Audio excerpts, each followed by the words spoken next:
versus T.Spirit. Game 1.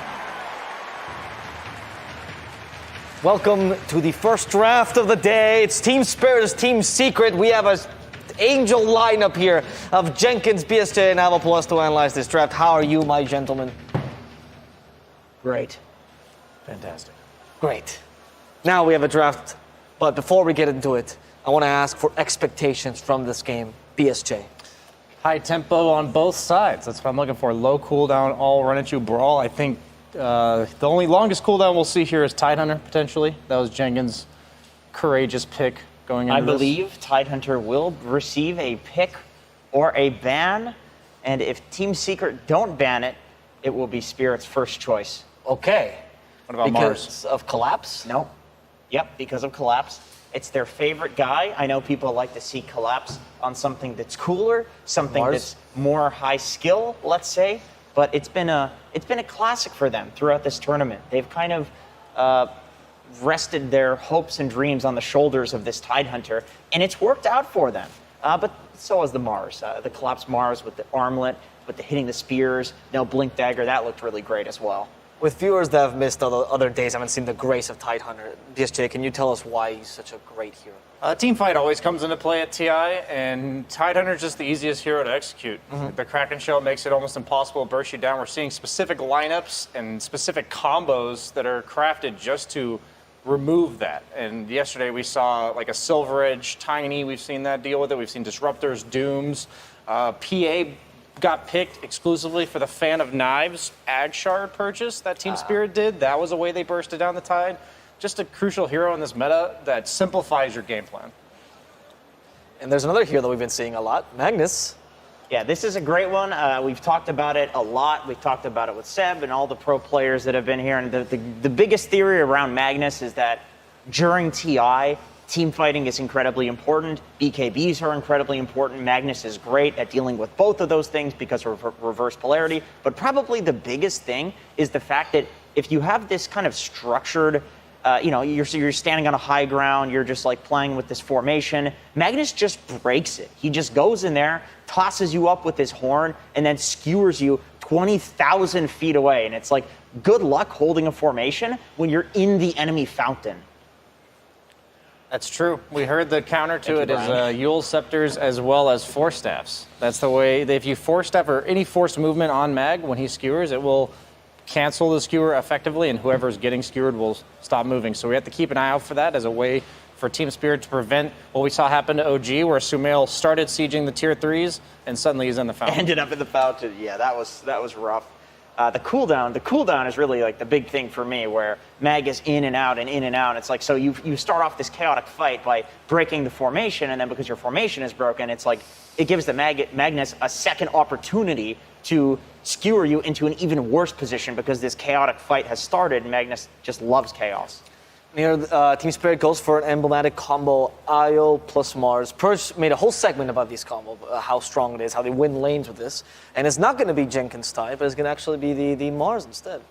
Yeah, the nice thing about the Io is most of the offlaners that have been building Armlet have some sort of innate sustain, such as the Legion Commander. And it didn't really seem like a viable build on Mars. The reason why Armlet's being picked up so much is it's been buffed several times. It's 75 damage for any strength hero when it's activated, and the IO allows the Mars to actually use it, and they've been putting a lot of pressure on the tower with that, taking it really early, something Mars doesn't always do. And you also have a built-in crit with your Bulwark, or God's Rebuke, excuse me.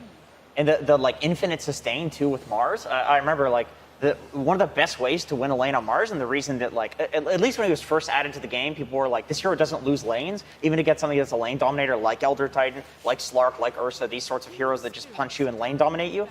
You have 2 nukes. You just spam your nukes with regen, and so people were building a bottle back then against these counters, and the IO just makes it so that you don't need any regen.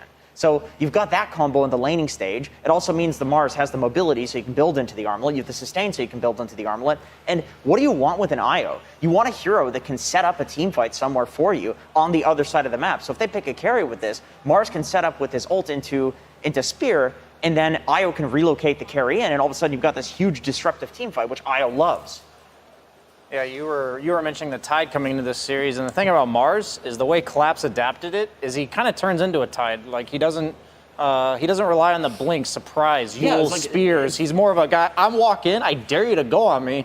If you don't go on me, we take control of this area, whether it's Roche or the Triangle. Yeah, and if you do like go on me, item. he just arenas because he's so tanky, and suddenly you're trapped in there with him. So it's like a pseudo stun, more of a crowd control that lasts much longer than most ultimates. He was being so patient with the Mars ults yesterday, and I was really impressed by that just because I feel like traditionally, and I know it's a relatively new hero, but for the hero's entire existence, it's the initiation. You start with the Mars ult. It's not this thing that you hold off on like the Tidehunter ulti. But that's also how Tide started. Tide was an initiator. You call Tide an initiator these days, you sound like an idiot. It's a counter initiator. You wait for a fight to start, then you hit a big Ravage. And so Collapse is kind of doing that with the Mars ulti as well. Yeah, we've seen actually this transition in a couple other heroes. Legion Commander was in the same pool of buy Blink first. People realized Blink first pretty bad. You need stats. Now we're seeing Armlet Legion. Before we're seeing Pipe as well. So it's maybe that's just the best offlaner to play, really. A third core, not just someone that can go in and stun someone. Yeah, I think at the very least, having that in your toolbox for what you can do on the hero and knowing when you can do it like that. So, like, you can obviously still play Mars as an initiator. Tidehunter as well. We've seen blinks into Ravages on literally just a solo carry. So you're effectively, it's like, at that point, it's a Lion Stun. Which sounds terrible for like a 200-second cooldown ability or whatever. But you need to. But sometimes that's what you have to do. And so having these different options available to you is what makes a hero stronger as the game progresses and people get better. Let's talk about a different hero here, the ET, also a very popular pick. Thoughts on this with the ET Magnus? We have seen ET kind of carry games with his Empower plus the Cleave talent. Yeah, I think the difference between ET and what we saw yesterday when T.Spirit ran Mars IO against IG was the IG had an Abaddon 5, which is a support that to do his job has to be right next to everybody because all of his abilities are really low cast range. So I think the ET is not only good for all the reasons ET is already really good, but the fact that Mars Arena probably isn't going to trap him. He's not going to get caught if he eventually gets an Ags, gets played as a 4 position maybe. You just ult into it. Yeah, as well. yeah. You can cast all your spells from outside of it, so it shouldn't affect him at all, which makes the pick even better. I don't know if you guys have noticed this, but this is something that maybe this is because I'm like a bad ET player, but I noticed that people are using the ET ult at like max range now, so that way the moment that splitter hits you, it pops, and so it's catching people. Like they're using it with setups. Yes. Whereas before, I remember it used to be like ETs would kind of walk into melee range and then ult, and then it was this like slow thing that you had to have setup for. Speaking of setup, that's a hero. Crazy. We have not seen this hero much. We have not seen much success on this hero at all. Only small buffs, like the dual breath, for example, cast point got buffed. Now it's harder for Rubik to counter it. The Liquid Fire also got buffed, though. Yeah, Liquid Fire got pretty small buffs. significantly. This was an unplayed hero until now. This is literally just an unplayed hero. During the main event, because it was event. definitely picked in the group. Oh, Yeah, sorry, for the last week. So yeah, during the main event. Okay. And so And then there's the Rubik there's a counter. Rubik counter. Instant There it counter. is. That's funny. Okay. Yeah, it's such a good hero and another really like low played hero is the Rubik, at least in the main event. And so it's a great hero to steal a bunch of spells from. You've got a stun, if you steal the Macro Pyre, you got like the extra range on it, the extra damage on it. You want to steal Ice Path, though. That's Ice Path is like, that is the creme de la creme of spells. But Jakiro, I really do think the buff to the Q and it being such a low cast point is a huge upgrade. I remember talking to like Owie after the hero got changed, and he was like, yeah, I think Jakiro's an offlaner now. Like Jakiro's good enough that you can play it in the offlane. Mage Slayer. Just because of that buff. Yeah, Mage Slayer. Honestly, even Dragonlance or something like that. And his what is the tower damage? Liquid Fire. Liquid Fire is a lot of damage at level 1 too. Like it does a ton now. So you can actually siege with this hero as well from a 5 position. Yeah, the Storm is necessary for Team Spirit's lineup as the Jakiro, usually they'll pick something like Disruptor or Bane from a Poshka here, but instead, since they don't have as much setup for the relocate, the Mars is most likely going to be with the IO for the early portion of the game. You do need a mid laner that's going to be that setup. Storm Spirit's been the best one so far this tournament, I think, especially for Toronto, Tokyo. The Terrorblade, really nice lane matchup against the Mars. You can eventually tank the spear with your illusions. The spear will do damage to multiple targets, but it'll only impale, one target. So you can tank those in the early laning stage, and then also Terrorblade's like a pseudo ranged hero in the laning phase. So ET front lines for you. You'll be able to hit a lot more on the Metamorphosis. But they're super greedy on Team Spirit. On Team Secret. You have Magnus Terrorblade.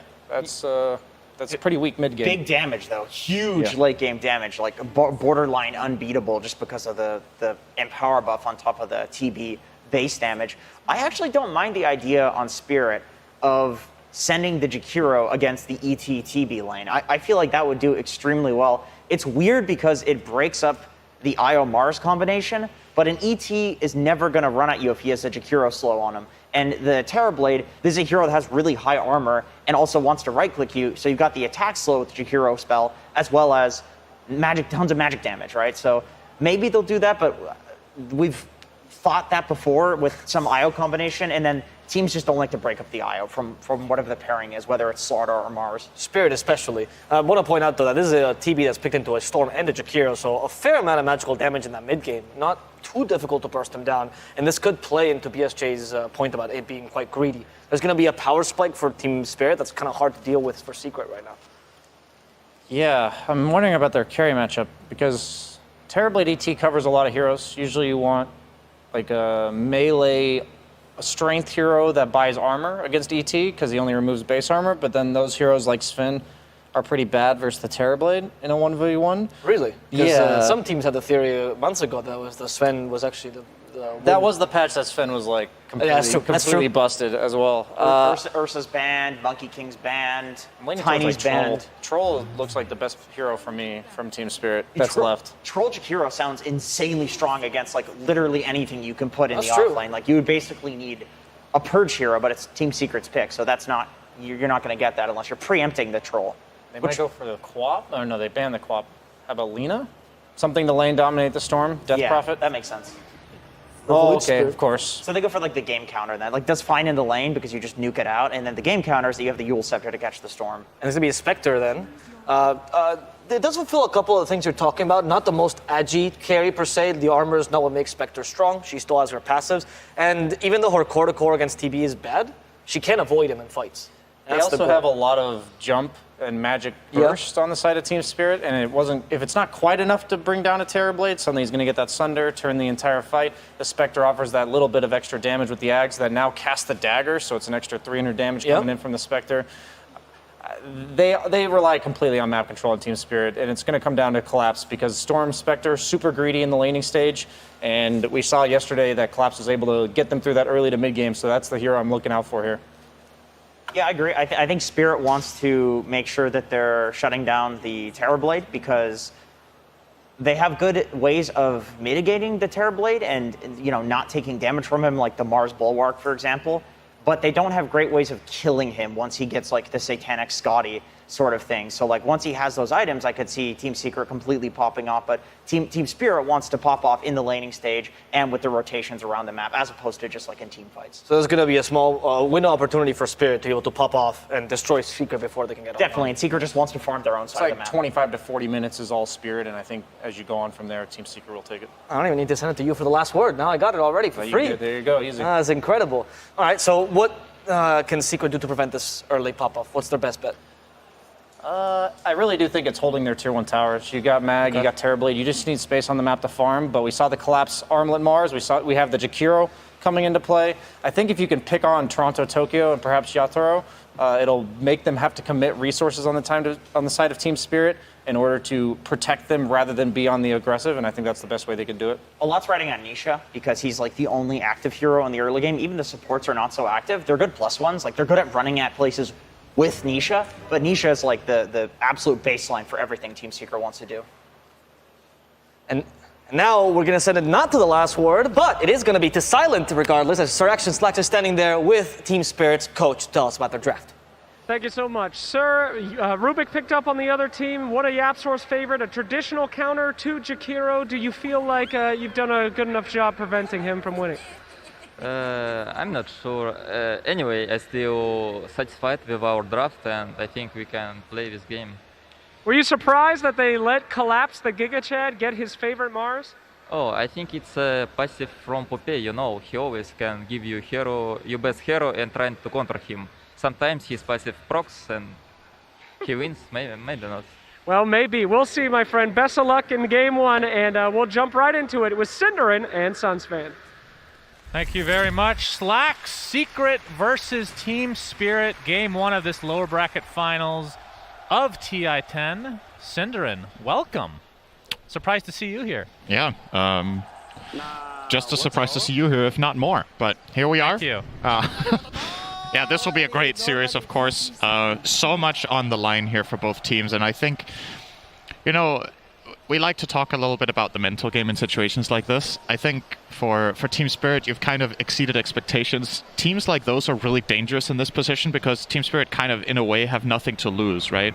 I think going into the tournament, if you ask them, hey, would you guys want to take third place and not play, they would have said yes in a heartbeat, right? Because it's like the field is so competitive, and getting that position for their team was already incredible. So now everything is just icing on top, and they're just going further and further in this. It's reminding you of certain runs from previous events at TI, right? Like Ti6 with DC, with Ti8 OG going the whole way. You know, teams that people didn't necessarily think were even going to make top 8, right? Yeah. And suddenly you find yourself in this position. To give Team Spirit some credit, like DC, we were picked to be like 12th range. OG, by some people, were picked to be last. Spirit, people thought they would be the middle, probably like 8. I think I picked them 6th coming in because I really like the way that they play. But yeah, you're right. Either way, still the underdog mentality. I'm sure they have that chip on their shoulder. But kind of what the panel has talked about so much before, that such a young lineup overall that just makes things like really exciting for the future for the Eastern European region in general. And then on the other side, you have Team Secret, who have kind of, you know, TI has almost been a kryptonite in a way. And it's weird to say because this team has had so many LAN victories across the previous years and have just looked dominant year after year in so many tournaments, and TI has just not been it.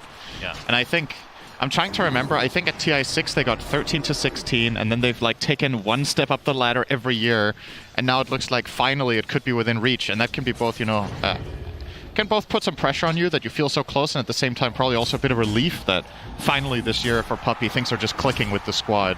Yeah. And they're looking like a very hot contender for even the whole thing. We've got to get through Team Spirit first.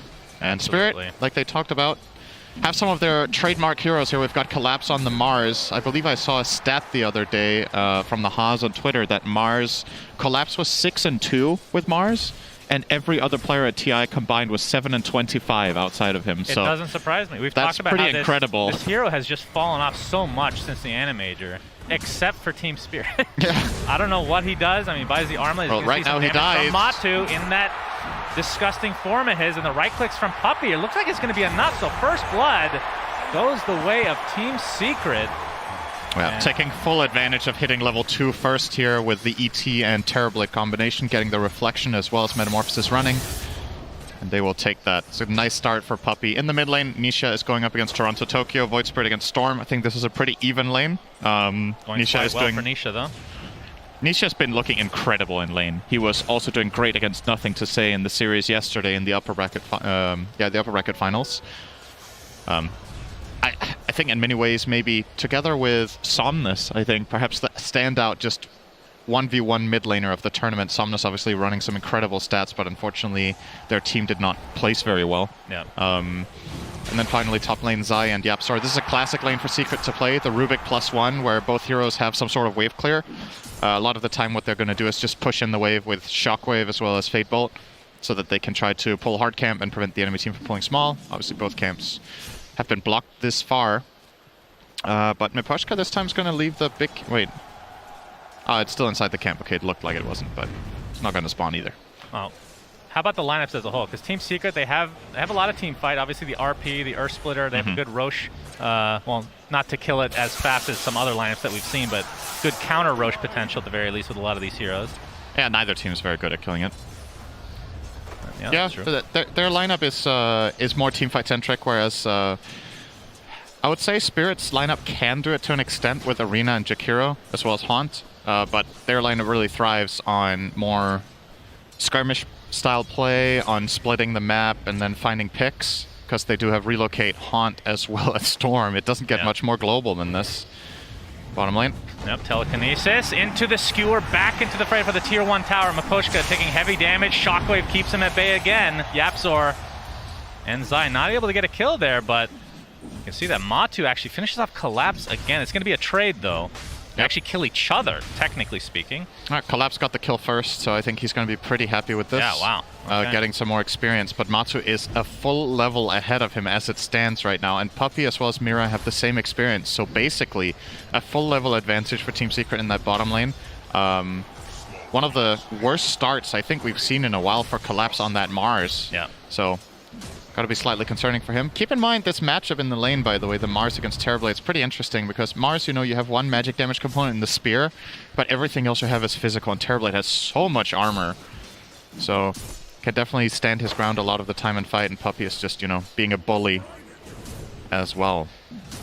In terms of like the mid to late game scope here, Cinderin, how do you like Spectre in a game like this? Obviously, the hero comes online a lot faster than, you know, for people that haven't watched a ton of Dota in the last couple months. Historically speaking, more so a late game hero, but now you kind of get ramped up a little bit sooner thanks to the Ags that I would assume he goes for. I think it has okay conditions here. I wouldn't say it's an outstanding Spectre game. I think the primary purpose for a large part of the game will be to haunt, to give Storm vision to jump and kill Rubik or ET. I think that's how Spirit opened up the fights. In terms of just a flat-out team fight structure, Spectre doesn't fare very well against Terrorblade, but that's not what Team Spirit are going for anyway. Bottom lane. Yeah, Mikoshka, Astral Step's going to connect from Nisha. That's going to be an easy kill for Secret here. Bot lane, Mira is still connected with Collapse, who, like you said, off to a little bit slower start. But I mean, if this was any other Mars, like, oh, they're actually doing pretty good. Not too bad, considering this hero is just so unpicked. Or I guess just the win rate more specifically. Not doing too hot. Matu, 28 and 12 in terms of his actual CS, and then 30 and 8 for Yatoro. What are the chances, Cinderin, of another rampage for Yatoro in this series? They're not good, I'll say. I think based on his percentage, pretty good, right? Team Spirit's chances of winning the game are good, but yeah, Spectre finding a rampage in a game like this would be pretty unexpected. There's just it's That's more not like a word, by the way. Puppey getting harassed here. Good effort, though, Cinderin. I just had to correct you. What's that? Unexpectable is not a word. It is now. Okay. Teaching English to the masses, Cinderin. There's nothing better than teacher. inventing words. I mean, I agree with that. Yatoro is going to get run a bit at here by Zai and Yapsor, but obviously has already got that level 6, so yeah, he's doing great in the safe lane. He has very good conditions here. I think Secret aren't too phased by it though, because they've also, you know, got what they wanted. Magnus is getting a good start, almost has the Helm of the Dominator here, does Zai. And of course their safe lane counterpart doing well too. And let's not forget Empower for a hero like Terrorblade. Yes, he goes into ranged form when he pops Metamorphosis, but he also has really high base damage. And that means that Empower percentage-based improvement is pretty significant for Terrorblade's ability to win fights. I mean, it's still obviously really good when he's in melee form too, right? You don't have to pop meta or anything like that. You actually farm at a higher clip than you're used to as a Terrorblade. As Nisha has the haste rune bottled up right now. Toronto Tokyo just trying to push out the wave. And, well, we can see Electric Vortex. Toronto Tokyo pressuring a bit, but doesn't have any backup, so likely not to go for a kill here. We'll be getting a D ward, though. And top net worth Nisha, like you said, off to a really good start for him. 600 difference between the mids in terms of just the gold discrepancy here. Yeah, that kill he found earlier onto the Jakiro definitely adds up. Their CS is roughly the same, but Nisha does have 10 more denies than Toronto Tokyo, so a bit of a level advantage. Aiming for the bottom rune here. Yapsor's come over as well, but Toronto Tokyo still got the rune, actually. Nisha a little bit off the mark with the timing on his Aether Remnant. He's going to be very happy with that on the Storm. Unfortunately for him, it was an illusion rune, so not exactly what you want. You would have loved either a Regen or an Arcane rune, you would imagine there, or even a Haste. Early on could be pretty nice for Storm. Double Nisha, damage. Basically anything else. True, true. Nisha working on a Yule Scepter for himself. I assume that Toronto Tokyo will end up going for Orchid, but obviously the Yules is going to end up countering that to some degree. Yeah. All right, when you can get a Yules and it has multi-purpose, not just for the Dispel, but setting up your own Aether Remnant, just such a good pickup this game. It's a feel-good item for Void Spirit for sure. Little detail there from Nisha, by the way. I think he's trying to fish for a ward mid. Wonder if he's going to find the one that was placed on his half as a result of that. Storm is perhaps going to make a move. Toronto Tokyo will be farming up the stacks for now. Has the potential to make a move top if he wants to. Yeah, that is a pretty juicy stack to be taken here. And Toronto Tokyo looks like he's going to get most of it, if not all. No pressure being set here from Team Secret as of yet. Although they do have a two-man smoke on the way towards the top lane here. As Nisha ready to try to get some kills now. Starting to ramp things up. Mira not quite level 6, so can't relocate top as of yet. And we'll see what the tower defense is going to be for Team Spirit, if any. Because we've seen some teams just give this up super early. We've seen a lot of contests, more so than in previous patches. Zai is kind of baiting Yatoro here to try to go for his creep so that they can get the opener. Yeah. But we'll be spotted out by the illusion here. I think both YapzOr as well as Nisha. Nisha might not have been envisioned yet. He's going to try for it. Yeah, Yatoro doesn't have mana. He has the wand to be able to haunt successfully. If he really wants to. Is Nisha. All right, there comes Mira. Hooked up with Toronto Tokyo, but Nisha needs to get out. It looks like he'll do so successfully, at least for now. Yatoro continuing to pursue, though. Very hard to catch up to Nisha for sure here, as Toronto Tokyo has the horsey ready to go. Double damage bottled as well, so we'll see if he wants to get active. That was a multi-purpose mid TP. That was pretty nice. We have a haunt coming out. Mira looks like he's going to get dropped by Nisha. Yatoro, in the meantime, taking out Puppy. So it's a 1-for-1 on just the supports. Paposhka in the trees will likely fall next, although Yatoro has something to say about that potentially. Coming in from the downside of the trees here. Still going for that Aghanim Scepter. Yeah, Toronto Tokyo might want to do something here with the DD. Fine. Yeah, skewer out to safety. The Toronto Tokyo with that double damage. RP onto 2! Beautifully timed from Zai into the Fable. That is going to be a super easy kill of Toronto Tokyo. And now Yatoro not reciprocating the high five at all. Trying to TP out. Oh my god, how much HP did he have? Barely gets out. But still, Secret obviously would have loved to get that kill.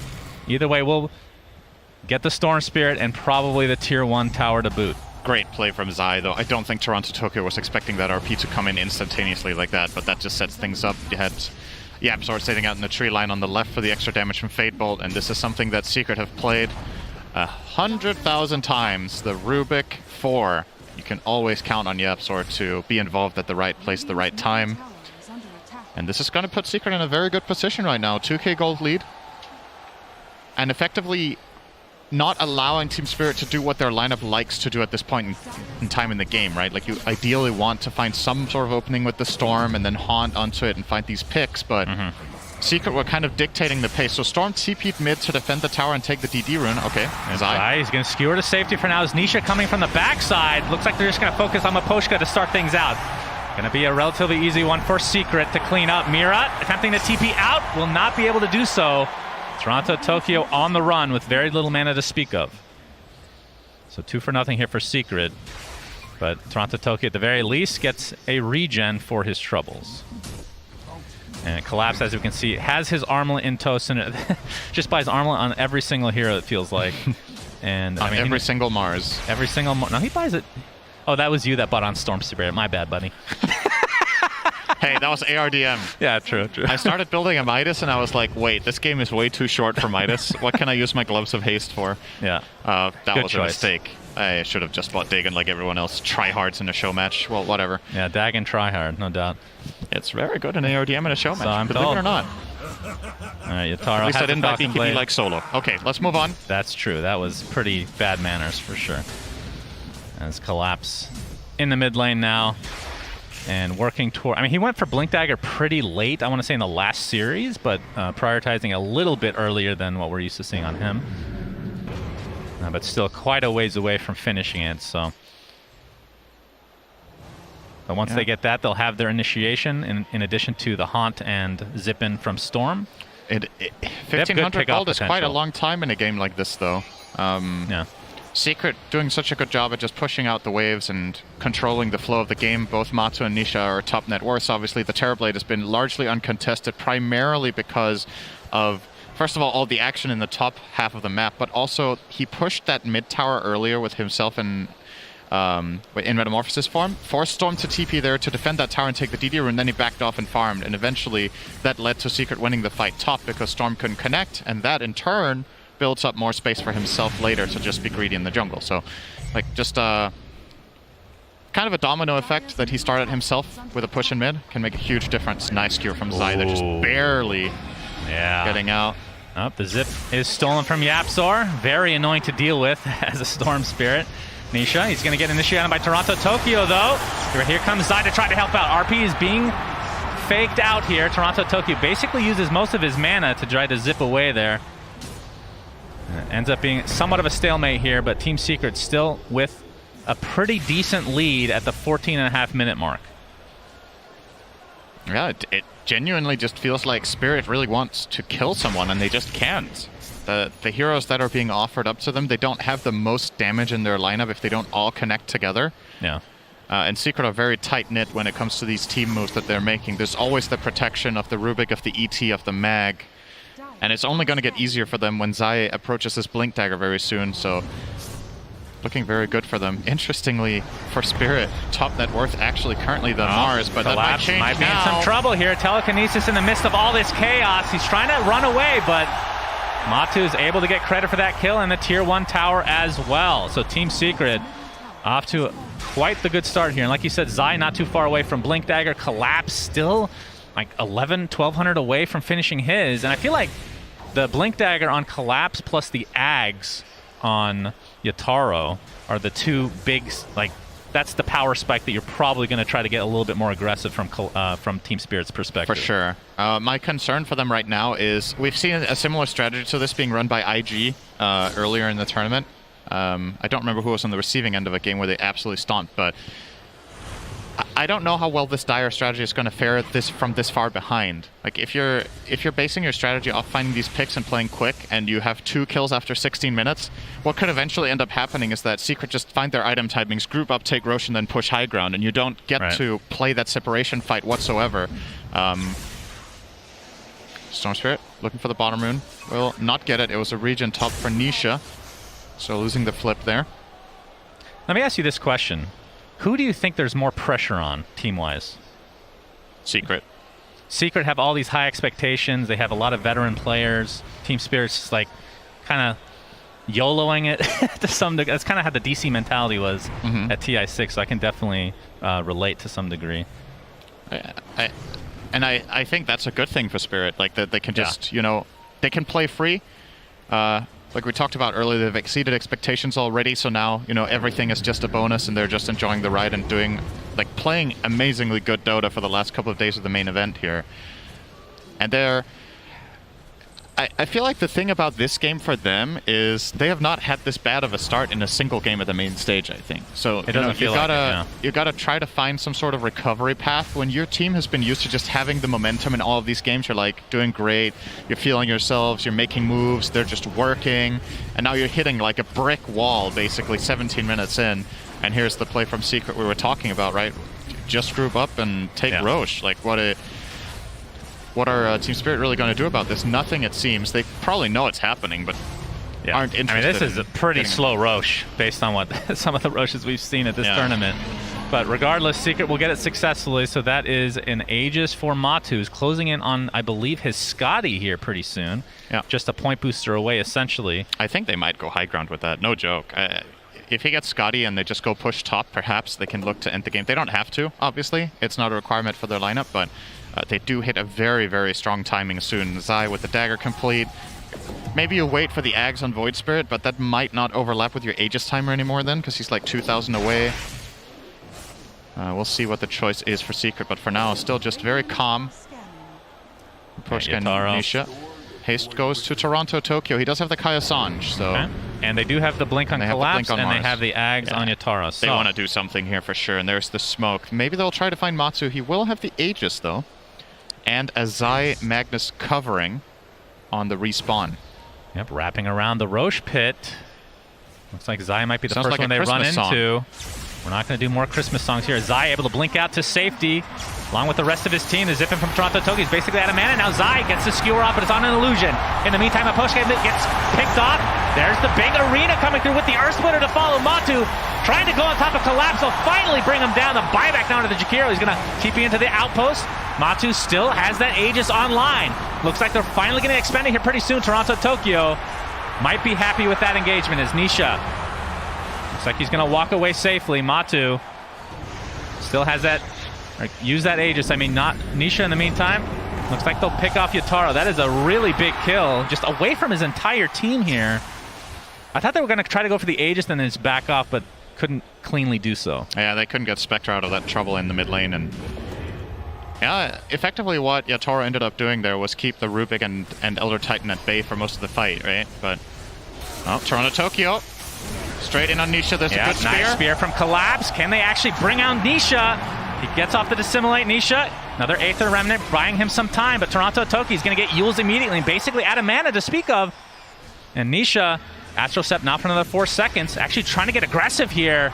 Can they go back in? Zai gets in with the huge skewer onto 2, and they bring them down instantly. Team Secret clicking on all cylinders here. I think it's called firing. Clicking on all their mouse buttons, all 2 of them. Clicking every button on their keyboard as Matu trying to go for this tier 2 tower here top, Cinderin. It's going to get glyphed off, though. I don't think they're going to get it this time around. And yeah, even though T.Spirit do lose a lot in this engagement overall, which is a very extended one of the kind, at the very least the Aegis is down, and Secret will probably not force high ground, but the advantage is building. 7,000 gold lead now. And it just looks like it's going to keep going up unless Spirit can find, again, some sort of picks. That combo is actually so sick. Ice Path coming up The top. tower is down, but the TP's coming in. Like you said, Matu's in a lot of trouble. So Yutaro jump in, but there comes Zai. He gets off the skewer into the telekinesis, but Toronto Tokyo is more than fine. Sunder on his teammate from Matu, trying to keep himself alive. Yapzor stealing the electric vortex, but Matu attempting to TP out. Will he be able to do so in time? Absolutely. Just no damage coming through. Zai uses the RP on the retreat as Puppey comes with all the right clicks. Toronto Tokyo getting extremely low in the meantime. They take out Io, and it looks like it'll be a trade for Zai's life at the very least, but Nisha's not done yet. He destroys Toronto Tokyo. He has so much mobility to work with. Nope, Dissimulate not online in time. There comes the spear from Collapse. So Spirit at least gets something out of this, but they still lose Toronto Tokyo. Yeah, I think Nisha wasn't really expecting that spear to come in there, but Collapse obviously extremely confident on his Mars and caught him before the Dissimulate cast, so they get a nice extra kill there. Actually a really big streak to end Yotaro getting the 700 bonus gold from killing off the, what was that, monster kill streak on Nisha. So a little bit of the first good fight really here for Team Spirit. They doubled their kills. From 3 to 6. I didn't even realize their kill count was that low. Yeah, it was not looking too hot. And it still isn't, but it's the first step of the way. Yep, Collapse jumps in, looking for Yapzor. Toronto Tokyo makes his way here as well.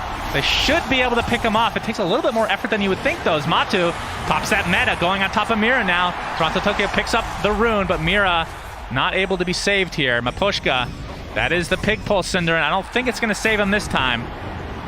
As Nisha comes in to finish him off. He does have the Aghanim Scepter, so Resonant Pulse has 2 charges, does more damage, and more importantly than anything, silences. And the question is, what dispels do they have for Team Spirit? I know BKB is being built for Collapse right now, but still quite a ways away. It is a big concern for Toronto Tokyo for sure, that he's this far away from solving this Ags. Secret will definitely try to take advantage of this and just look to get on top of him in the fights with Void Spirit. Most of the fights so far that Team Spirit have taken, it's really been Toronto Tokyo leading the charge, going in first, finding some sort of vortex, and they try to pile onto that. That's very dangerous now if he doesn't see the Void Spirit, because that's an instant counterplay. Even though you have the status resist of Kai Assange, the double silence into RP or some sort of Rubik Lift, Echo Stomp, whatever it is, will definitely kill him off. So has to be very careful with how he approaches this in this game. And Matu is closing in on a Satanic, not that far away. Yeah, can pick up the Reaver here pretty soon, and then just a 1,400 Claymore afterwards. I mean, you can see he is top of the net worth by quite the long shot right now. And things right now looking good for Secret, but Collapse. All right, we have the skewer in from Zion to Collapse. You can see the Horn Toss as well. Echo Stomp. Look at the layering from Team Secret, just masterfully done. And Collapse will get dropped as a result. Yotaro, he actually uses the Haunt. He's reality rifting all over the place. That's definitely not the ability name Cinder. That is not CK, believe it or not. We have Maposhka's ult coming in from the high ground. Yotaro getting extremely low and is brought down again. Just a really weird fight from Spirit there. Looks like Maposhka at the very least will be able to live. I think they were hoping to find Secret caught off guard there, but again, they're just tight, they're ready. They have the heroes there, and the opening from Collapse just gets instantly countered, and when they try to help him out, it's just not possible. Like, Secret are in a way too strong position there. Very easily make quick work of the Mars, and then Spectre with the Haunt. Like you said, maybe a little bit of a misstep, Miposhka. Yeah, oh, the horn toss into the RP. Toronto Tokyo will be able to get out, and Collapse jumps in with a huge arena, taking out the Rubik to start things out. Matu getting extremely low. The Sunder on his teammate will live as a result. And Zai just burning down to Miposhka's dual breath. So Spirit having a really good defense here, as Satanic is picked up by Matu, but he's stuck in a lot of trouble here, Cinderin. And he's going to be brought down as well. Team Spirit, they're not done yet. They have Nisha in their sights, but you can see the silence coming out on Toronto Tokyo, who's not scared to pursue apparently, but probably should be. Yeah, Nisha can kill him in 5 seconds here if he sticks around. He is thinking about it. He has some power still. All right, Collapse was looking for him. Yeah. Oh. Okay. Now the blind spear, typical. Oh, sometimes it hits. For Collapse, it feels like it always does. Yeah, true. Great, despite from that, Spirit. yeah, that was a You very fought good without fight. Spectre there. This was effectively a 4-on-5. Obviously, Secret Zero is not in the best position, and this RP, the Ice Path from Miposhka, just saves everything there. If not for that, that's a dead storm, and they can just start piling on the kills here with the great combination. Another good Ice Path here. Almost clipped Matumba as well. And honestly, in many ways, Secret, that could have even gone worse. Like, that was pretty close to losing Matu way earlier in the fight, and then they probably just clean up fully. At least now, Team Spirit had to expend quite a lot more resources on him. He reminds me of I'm the dude. Old. Have you've never seen that movie? Which movie? The character's named I haven't seen it. Okay. Yeah, you didn't even let me finish. Great. As we have a pause here, this is the lower bracket finals, game number 1 between Secret and Team Spirit. And I would say Secret, on paper, is the favorite, but I said that yesterday with IG, and Spirit absolutely destroyed them. Momentum is a crazy thing, something that can't be really quantified, Cinderin. For sure. Speaking of that, Secret obviously have a lot of it in this game, but that little last fight from Spirit could inspire some hope in them. According to Anki Gaben, a 3-1 favor for Secret right now. 75% win probability is what the algorithm gives them right now. Yeah. Obviously, the big moment we're looking forward to in this game is the next Roche, which will largely decide a lot of the potential ending of the game around the 30 to 40 minute mark. And Aegis on Terrorblade going high ground here will be really nasty for Spirit to deal with. You saw how hard it is for them to kill him once. So the second time will prove to be very challenging, but they've done a really good job after a rough start to at least stay afloat. And with the Orchid on Spectre, maybe they have an approach into this game that we should be exploring a little bit more, because he can obviously haunt, and then he can go in and Orchid either the Rubik or the ET. Yapsor's Rubik does have a Ghost Scepter, so he's not going to kill him, but the Elder Titan, he could effectively zone out of the fight pretty much the entire way. Or go on the Magnus as well, would be very strong with the Orchid. So again, for Secret, it's really important to, stay close and cover each other against this Orchid from the Spectre. Okay, we're paused, Shannon. You know what time it is. We're not going to be paused for long, Cinderin. It's too late. You had your chance, but you just kept talking. I get one question. One question. Okay, go. What is the name of the passive of Grove Bow? There is none. It's a trick question. Incorrect. It's called Magic Amp. It amplifies magic. You know it has a passive. Wow. That's actually even more boring than I was imagining, and I had low expectations with that question, Cinderin. Thank you. Matu in the jungle right now. See, what's next on the list for him? He has the Finnish Satanic that we already saw, has the casual Yasha. Looks like it's going to be BKB. Does he not want Manta or even SNY this game? I think it could make a case for even finishing a late SNY here to get the status, but I think BKB is just more powerful. Oh, Zai was looking for him. Didn't get the Horn Toss connection there. Yeah. RP was still on cooldown for 5 seconds. Maybe he thought he had it. Seconds here. Maybe he was trying to RP, but I think he was trying to Horn Toss. Yeah. Anyway, wasn't going to happen. Toronto Tokyo with the fresh BKB as well. Obviously, will be a much harder target for them to lock down now. And for Secret, you have a couple of options. I think primarily right now you want to protect the Roshan area and see if you can farm up the Terrorblade's BKB. If you line those two things up, so you have Aegis and BKB going into the next fight, that would be crazy strong. If you aren't able to have both, I think, you could probably have the BKB in the fight will be centered around Roche, so you might need to contest for the Aegis. Yeah. So playing your triangle area right now seems very well advised. Just stay here, make sure you get all the camps on Terrorblade, while you keep pushing out the mid lane as well, and just leave bottom lane empty. It doesn't really matter right now at all. They're going to make their own smoke move, though. They're actually not waiting for either the BKB or the Roche. Just going for it here. 30 seconds respawn left on Roche. Maybe they want to find a pick and then try to get Roche off of that. If they do find Yatoro, he will not have buyback, so he would be a huge find, but just barely stayed outside the observer ward that Secret have down there at the secret shop area that sees a little bit into the lane for a little bit of a glimpse there. He went right around it on spec. Or that Feels could like have... Spirit are kind of aware that Secret's up to something. Obviously completely off the map. And Secret don't have vision themselves, so Roche probably has assuming the same. Spawned. Second Roche available for the taking, so whoever wins this fight Well, will get a likely shot. get it. I mean, depending on how many are alive, it would be pretty difficult to take Roche with either lineup still. Will require Matu at the very least for Secret. Speaking of shard, keep in mind Rubik bought his.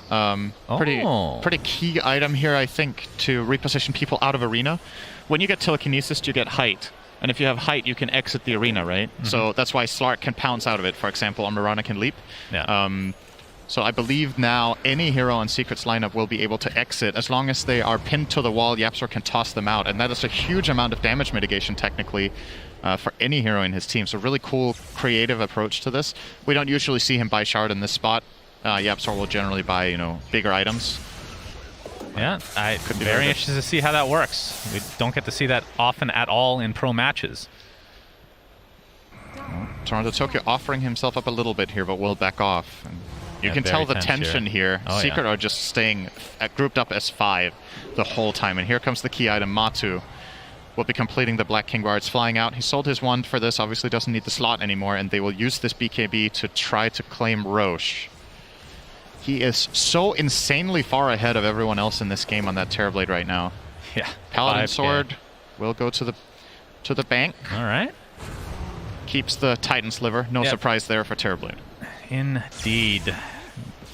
And into the Roche we Perfectly go. crafted for Terrorblade. As, yeah, you're right. He's going to attempt to solo Roche for now. He effectively has double damage when he's empowered with the Titan Sliver. With Titan Sliver, yeah. That is pretty crazy. If only he had Shard. It would be even more disgusting in this melee form. But something tells me... Nisha, does he have... He might be taking the Shard off of Roche. Nisha's Shard is quite good. Spirit know this is happening, and they're planning their way to attack here. They do have Haunt Spear. vision, of course. Not quite in range. Miposha gets off the ice path. Of course, they have some pretty good zoning capabilities here with Miposhka's ult, who's going to get initiated on to start with. Toronto Tokyo jumps in with the BKB. Can't really find anybody, though. Miposha gets up to full HP, collapses with a huge arena onto several heroes, but the right clicks from Matu might be enough for Toronto Tokyo to take a tumble. He gets out just barely with any HP. Yatoro, in the meantime, he's going to take the damage from Matu instead. Nice. Zai gets in with that skewer collapse, taking additional damage here. Roche is still only at half HP, so they can't really steal it, as it looks like Yatoro will go down. No haunt available, even if he buys back here. So 2 for nothing as Collapse looks to be the third. Team Secret is doing a really good job of armlet toggling, but not good enough here. Cinder as Miposhka stuck in harm's way. Zai able to get to safety here for the moment. Dissimulate. Looks like Nisha might go down if they can find a little bit of distance here. Up the Sunder from Matu, keeping his teammate alive. Toronto Tokyo gets dropped now. Double kill for Matu. The Sunder on the teammate. That is absolutely huge, and this is going to be a dieback now for Mira. A full team wipe, and Team Secret lost nobody. And Spirit actually executed that really well, but Secret with the double buybacks on the supports coming back into the fight immediately really helped seal the deal there. Elder Titan and Rubik having a huge impact both on their second lives. YapzOr with the stolen ball lightning gets a lot of it. And this opening for Secret actually doesn't work very well, so you commit a lot of spells from Void Spirit. He still gets healed up by Dagger, and here's that amazing arena, but the RP and response from Zai buys enough time that at least YapzOr stays alive for a while. And then he will buy back, of course, and reconnect, and with all the spells down, this is the kind of situation that Terrorblade just cleans house in, right? Like, everyone has used all their resources. He still has full HP and mana. They can't deal with Matu at all. A very elongated fight, and it did require 2 buybacks from Secret, but still only on the supports here. As they're able to claim full set of racks here, in all likelihood. So Team Spirit on the back foot now. 16k net worth lead for Secret. Aegis online. Who got the shard here? Looks like it was Nisha as expected, so the Dissimulate's going to have that extra ring. And it will... it does more damage too, I believe. Oh, all right. Puppey gets picked off. That's technically a dieback. We'll see if Spirit can actually take advantage of this. Toronto Tokyo has to activate his BKB. Oh, Zai faking out again. That RP is Toronto Tokyo is who they really want. But Nisha will find a collateral in Maposhka. Mira, looks like the relocate will take him back to safety as well. Yep, so we're going to steal the level 1 Spirit. It's probably the single worst spell he can get in this game, so accept all work. Not going to be too happy with that, but yeah, nice pick from Toronto Tokyo. Again, delaying here. They're not going to get pushed without Puppey alive, but still 3.5 minutes left on the Aegis on Matu. You would imagine that Secret just go down mid to top as soon as Puppey is up. Will be the shortest path to attacking these barracks. If you wanted to push in the top lane now, it would take you an extra 10 to 15 seconds, which could make a big difference. Yep, and Team Spirit have to find a way back in this game. Of course, it is only game 1 of this best of 3, so not a do-or-die scenario right now. But Matu looks pretty unstoppable. Working on the silver edge right now that will likely... Yep. I mean, it could replace the boots or the Yasha, depending on if the Aegis is still in tow. As it looks like Secret is going to smoke up now. And Nisha... Oh. Okay. Goes for the Resonant Pulse in mid-ball lightning. Doesn't work that way, sadly. For Secret fans, that is. And Puppey getting harassed a bit. Has the Ghost Scepter to try to live through. Yep. This could be a really big jump from Zai. Any horn toss on a key target could start off this fight, and he'll get it. There's the horn toss on Collapse. He pops the BKB. RP not going to be expended here. Collapse has to pop his BKB instead. The RP is expended in the end on the single target here. Is Mira getting harassed by Nisha, creating all the space in the world. Collapse is dead, but does have buyback. He used Arena, though, trying to stay alive, so they know if he buys back, that key ability is not there. Yeah, but now the smoke up from Team Spirit. Trying to delay. Collapse will almost certainly have to use his buyback here, but like you said, no ult to work with. Maybe even just giving up this second set of barracks here. It feels nigh impossible for them to kill Matu twice. Their lineup just doesn't have that good single target damage against a Terrorblade right now.